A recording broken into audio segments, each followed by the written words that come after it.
Next flow chart number is 6, that is about grade calculator. हम इसमें grade calculate करेंगे और इसका एल्गोरिथम फ्लो चार्ट और एग्जाम टिप्स के बारे में देखते हैं।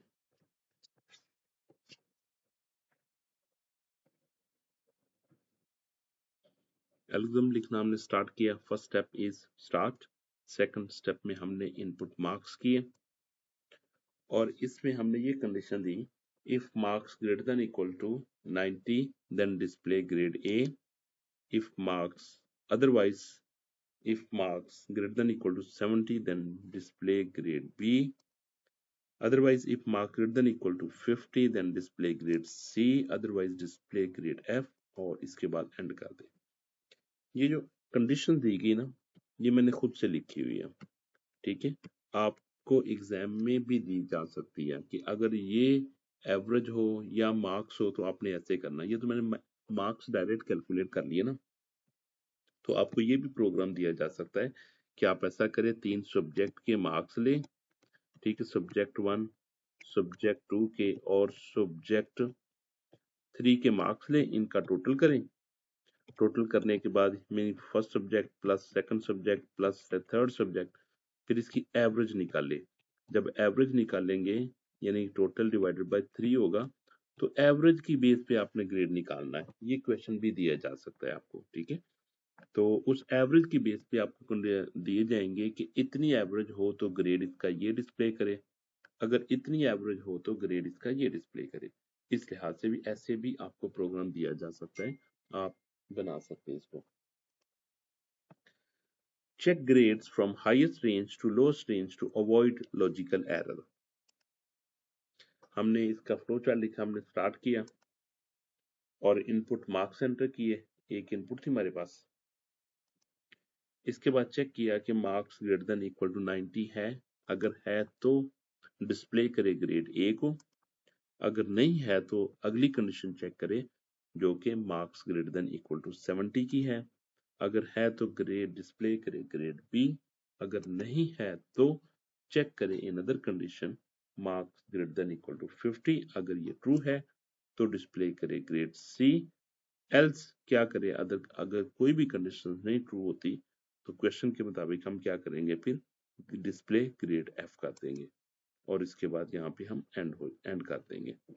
अब देखिए, मैं एंट्री करता हूँ मार्क्स, इनपुट मार्क्स मैंने एंट्री किए सपोज 95, तो वो क्या चेक करेगा, 95 इज ग्रेटर देन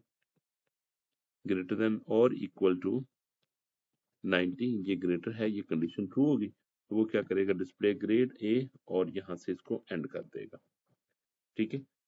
और अब अगर मैं लिखता हूँ मार्क्स, सपोज लिखता हूँ 85, तो वो चेक करेगा कि 85 is greater than equal to 90, तो ये कंडीशन फॉल्स होगी। इस केस में वो नो के पास जाएगा और जहां पे चेक करेगा कि 85 ग्रेटर देन इक्वल टू 70, तो ये कंडीशन ट्रू है, तो यहाँ पे डिस्प्ले क्या करेगा, डिस्प्ले ग्रेड बी करेगा।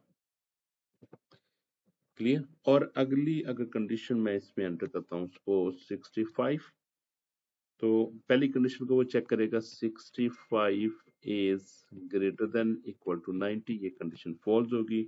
फिर चेक करेगा 65 is greater than equal to 70, तो ये कंडीशन भी फॉल्स होगी। फिर यहाँ पे आ जाएगा, देखेगा कि 65 is greater than equal to 50, yes, तो डिस्प्ले करेगा ग्रेड सी। अब लास्ट में अगर मैं 45 एंटर करता हूँ, अगर मैं 45 एंटर करता हूँ तो वो चेक करेगा इसमें 45 इज ग्रेटर देन 90, तो ये कंडीशन फॉल्स होगी।